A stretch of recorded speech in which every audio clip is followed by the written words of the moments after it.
लो बेटा देखो, अब जो मैं यहाँ पे बता रहा हूँ उस टॉपिक का नाम है कि जैसे हम रेजिस्टेंस निकालते हैं मेटल की, इसी तरह से हम सॉल्यूशन की भी रेजिस्टेंस निकाल सकते हैं। तो उसकी रेजिस्टेंस कैसे निकलेगी? कंडक्टिविटी की फॉर्म में, क्योंकि कंडक्टिविटी 1/r होता है ऑफ आयनिक सॉल्यूशन। अब क्वेश्चन है कि मैं कंडक्टिविटी निकालूंगा कैसे? तो कंडक्टिविटी निकालने के लिए मुझे करंट पास करना पड़ेगा। तो जब मैं करंट पास करूंगा तो सॉल्यूशन में क्या चेंज हो सकता है, मतलब केमिकल रिएक्शन हो सकती है सॉल्यूशन में। तो उसी चीज को अवॉइड करने के लिए कंडक्टिविटी सेल बनाए गए और डीसी की जगह एसी करंट पास करना है। देखो ध्यान से समझना, दो तरह के करंट होते हैं, AC current and DC current. अगर हम सॉल्यूशन से डीसी करंट पास करें, डीसी मतलब सेल वाला करंट, बैटरी वाला करंट, तो सॉल्यूशन में केमिकल रिएक्शन हो जाती है, यानी आपका सॉल्यूशन में कुछ और बन जाएगा। बट अगर आप ऑल्टरनेटिंग करंट पास करें तो आपके सॉल्यूशन में कोई फर्क नहीं पड़ेगा और आपकी मेजरमेंट आ जाएगी। तो एक इसी तरह से कंडक्टिविटी सेल बनाया गया और इसमें फिजिक्स का फॉर्मूला लगाया गया आर निकालने के लिए। जैसे मान लो इस सॉल्यूशन का मैंने आर निकालना है, तो इस सॉल्यूशन का आर निकालने के लिए मुझे इसमें करंट पास करना पड़ेगा। तो करंट कौन सा पास करें? डीसी पास करेंगे तो केमिकल रिएक्शन हो जाएगी, एसी पास करेंगे तो नहीं होगा। अब ये एसी कैसे पास करें? तो उसके लिए बनाए गए कंडक्टिविटी सेल, जो आप ये डायग्राम देख रहे हैं। तो ये वाला कंडक्टिविटी सेल आपको ज्यादा यूज में मिलेगा, ये वाला थोड़ा अलग तरह का है। तो है तो दोनों एक जैसे ही, बस इसका डिजाइन अलग है, इसका डिजाइन अलग है। तो देखो मैं पढ़ रहा हूँ, थोड़ा सा समझना। We know that accurate measure of unknown resistance, unknown resistance बोला गया इस सॉल्यूशन को, ठीक है। सॉल्यूशन की कोई ना कोई रेजिस्टेंस होगी ना, तो unknown resistance can be performed on Wheatstone bridge. तो फिजिक्स में जब आप इलेक्ट्रिसिटी चैप्टर पढ़ेंगे तो वहां पे ये टॉपिक आएगा व्हीटस्टोन ब्रिज। तो मैं सिर्फ नाम यूज ले रहा हूँ, इसका एक फॉर्मूला है, हम उसको डायरेक्ट यूज कर सकते हैं। However for measuring resistance of ionic solution we face two problem. मैंने अंडरलाइन किया है कि हमें अगर रेजिस्टेंस निकालनी है सॉल्यूशन की तो हमें दो प्रॉब्लम आती है। पहली problem, passing direct current changes the solution, मतलब केमिकल रिएक्शन कर देगा। तो secondly, solution can not be connected to bridge like a metallic wire और अदर सॉलिड कंडक्टर। अब जैसे वायर्स को हम जोड़ देते हैं, तो वायर्स को जोड़ के करंट, ओम्स लॉ लगा के रेजिस्टेंस निकाल देते हैं। अब हम सॉल्यूशन को तो जोड़ नहीं सकते ना कि भाई किसी के साथ जोड़ दिया, इसमें तो हमें वायर डालनी पड़ेगी, करंट पास करना पड़ेगा। तो वायर डालेंगे तो वो रिएक्शन के चांस हो जाते हैं कि वायर रिएक्ट ना कर जाए। तो ये दो प्रॉब्लम है। The first difficulty is resolved by using AC current, मतलब डीसी की जगह एसी करंट कर दो, ठीक है। तो अब कई बार पेपर में क्वेश्चन आता है कि हम डीसी करंट क्यों नहीं पास करते ड्यूरिंग द कंडक्टिव अपना measurement of conductivity of ionic solution, because DC current bring out chemical reaction. तो इस तरह से आपने ध्यान रखना है। अच्छा, उसके बाद difficulty resolve by passing alternating current source of the alternating current. The second problem is solved by using specially designed vessel called conductivity cell।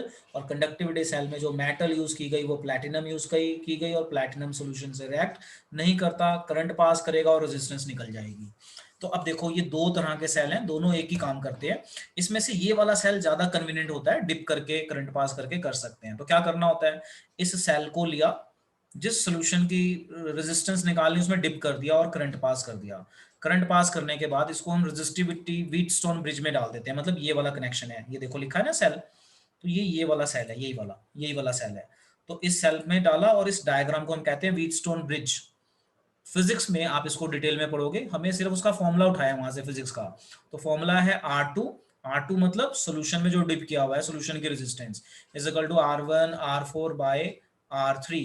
तो ये भी नोन होता है, ये भी नोन होता है, ये भी नोन होता है, ये अननोन होता है। तो ये अननोन है, ये नोन है, उसमें डिप करेंगे, हम सॉल्व कर लेंगे, तो हमें इसकी वैल्यू मिल जाएगी कि इसकी रेजिस्टेंस कितनी है। सो कंडक्टिविटी सेल का ये यूज है। चलो अब जरा कॉपी में हेडिंग डालो, measurement of conductivity of ionic solutions। To measure conductivity of ionic solutions, to measure conductivity of ionic solutions, we use the formula of Wheatstone bridge. We use the formula of Wheatstone bridge. Wheatstone bridge. In this, we use a conductivity cell to find unknown resistance of the solution। अब इसके बाद ये लिखो, by using following formula। ये formula लिख लो, ये diagram बनाने की जरूरत नहीं है। by using following formula। Okay, तो अब आप एक बार सुन लो ध्यान से कि हमने आयनिक सॉल्यूशन की रेजिस्टेंस निकालनी है। तो आयनिक सॉल्यूशन की रेजिस्टेंस निकालने के लिए हमें करंट पास करना पड़ेगा सॉल्यूशन से। तो जब हम सॉल्यूशन से करंट पास करते हैं तो एसी पास करें या डीसी, तो डीसी नहीं पास करना, क्योंकि डीसी पास करेंगे तो सॉल्यूशन के अंदर चेंज आ जाएगा, तो एसी पास करेंगे। फिर दूसरा है कि जब हम पास करेंगे तो हमें मेटल रॉड यूज करनी पड़ेगी। तो हम कौन सी मेटल रॉड यूज करें? तो उसके लिए बना दिया कंडक्टिविटी सेल, जो प्लैटिनम मेटल वायर से बना है। इसका फायदा ये होता है कि ये सॉल्यूशन से रिएक्ट नहीं करता। तो बस आपको फिर रेजिस्टेंस पता चल जाएगी by using this Wheatstone bridge. तो आपको ये फॉर्मूला यूज करना नहीं है, जस्ट फॉर नॉलेज के लिए बताया है। जब आप न्यूमेरिकल करेंगे तो वो खुद ही देंगे क्वेश्चन में, the resistance of this solution is this, conductivity solution is this, वो करके देंगे। सो उसमें कोई आपको दिक्कत नहीं आएगी, जस्ट एक रेफरेंस लिया है हमने यहाँ पे फिजिक्स का। तो बाकी जब न्यूमेरिकल करेंगे तो कंसेप्ट क्लियर हो जाएगा। अब हम आते हैं अपने अगले टॉपिक पे। टॉपिक का नाम है हमारा मोलर कंडक्टिविटी। अब ये बड़ा इंपॉर्टेंट टॉपिक है कि मोलर कंडक्टिविटी क्या होती है। अब देखो, जो मोलर कंडक्टिविटी है, कंडक्टिविटी अब आपको पता चल गया है, मोलर मतलब मोलैरिटी। तो मोलर कंडक्टिविटी का सिंबल होता है लैम्डा एम, या फिर लैम्डा एम, उल्टा वाई, ऐसे बना दो ऐसे बना दो, एक ही बात है, ठीक है जी। So what is molar conductivity? तो मोलर इज मोलैरिटी, कंडक्टिविटी अब आपको पता है क्या है कंडक्टिविटी। डेफिनेशन देखो, अच्छा डेफिनेशन से भी पहले ये डायग्राम देखो। ये एक हमारे पास कंटेनर है। इस कंटेनर में हमने मतलब सॉल्यूशन बनाया है, सॉल्ट सॉल्यूशन। और जो ये हमने सॉल्यूशन बनाया है ये वाला, इस सॉल्यूशन में हमने 1 मोल सॉल्ट डाला है, 1 मोल सॉल्ट। तो जब हम सॉल्ट डालेंगे तो उसके आयन से कुछ कंडक्टिविटी आएगी, बस उसी कंडक्टिविटी को हमने मोलर कंडक्टिविटी बोल दिया, 1 मोल। 1 मोल मतलब मोलैरिटी से रिलेटेड है। तो क्या डेफिनेशन बनी? Defined as the conducting power of all the ions produced by 1 mole of electrolyte in a given solution, produced by dissolving, यहाँ पे dissolving word missing हो गया है, dissolving 1 mole of an electrolyte in a given solution। मतलब कि मैंने एक solution बनाया और उसमें 1 मोल इलेक्ट्रोलाइट डाल दिया, मतलब सॉल्ट डाल दिया, एसिड डाल दिया, बेस डाल दिया। तो जो उसके आयंस बनेंगे 1 मोल वाले आयंस, उन आयन से मुझे जो भी कंडक्टिविटी मिलेगी, 1 मोल से जो भी कंडक्टिविटी मिलेगी, उसे मैं बोलूंगा मोलर कंडक्टिविटी। और मोलर कंडक्टिविटी का ये फॉर्मूला है, molar conductivity is equal to conductivity into 1000 divided by M. M means molarity. चलिए नोट कर लीजिए और इसे याद भी कीजिए। बिल्कुल। अब हम आगे बात करते हैं, एक बार दोबारा बता दूं मोलर कंडक्टिविटी क्या होती है।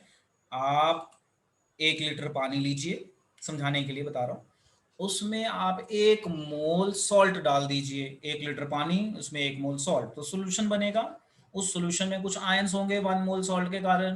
तो जो भी कंडक्टिविटी बनेगी, और कंडक्टिविटी के लिए हमें करंट भी पास करना पड़ेगा ना, तो रॉड का डिस्टेंस भी मान लो 1 सेंटीमीटर, तो वो भी कई जगह लिखा होता है। तो ये मैंने बिल्कुल सिंपल डेफिनेशन लिखी है, defined as the conducting power of all the ions produced by dissolving, यहाँ पे वर्ड मिस है, 1 मोल of electrolyte in a given solution। तो आप dissolving वर्ड यहाँ पे लिख सकते हैं।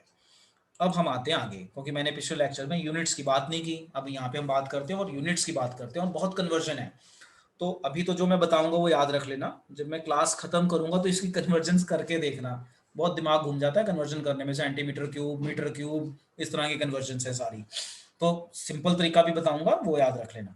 देखो, मोलर कंडक्टिविटी अभी हम पढ़ के आए कि इसका सिंबल लैम्डा एम होता है ना, ये इस तरह से।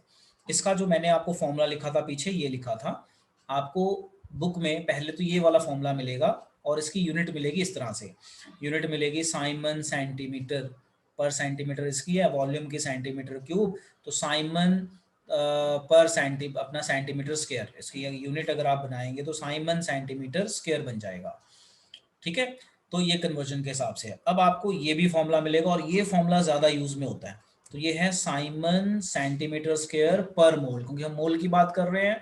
तो यहाँ पे 1 ग्राम मोल ऑफ इलेक्ट्रोलाइट था, तो आप ये फॉर्मूला ना यूज करें, आप ये वाला फॉर्मूला यूज करें। और जब भी कोई कन्वर्जन की जरूरत पड़ जाए, तो मैंने कन्वर्जन का कंसेप्ट यहाँ पे बेटे बताया हुआ है। तो आप ये पहला फॉर्मूला नोट भी ना करना, आपको मैंने ये फॉर्मूला नोट कराया है। यूनिट हम क्या लेंगे, साइमन सेंटीमीटर। आप बात समझ गए ना, जैसे ग्लास है, ग्लास में आपने सॉल्यूशन बना लिया तो वो सेंटीमीटर में आएगा, मीटर में नहीं। तो सेंटीमीटर छोटी यूनिट है, इजीली मीटर यूनिट लिख लीजिए। तो आपने लिखा है सेंटीमीटर स्क्वायर पर सी मतलब लाइट है, साइड क्या होता है, ये बराबर ऐसे लिखते हैं मोल का साइमन मीटर स्क्वायर पर मोल। आप मीटर स्क्वायर को चेंज करेंगे तो ये 1000 आ जाएगा और सेंटीमीटर स्क्वायर आपका बन जाएगा, जो भी कन्वर्ट करेंगे ऐसा आ जाएगा। Now see this numerical. अब इस आप न्यूमेरिकल को देखो। इस न्यूमेरिकल में मोलर कंडक्टिविटी का भी फॉर्मूला यूज हो रहा है, कंडक्टेंस कंडक्टिविटी वाला फॉर्मूला भी यूज हो रहा है, और न्यूमेरिकल भी अच्छा खासा है, बहुत ही दिमाग लगाने वाला न्यूमेरिकल है।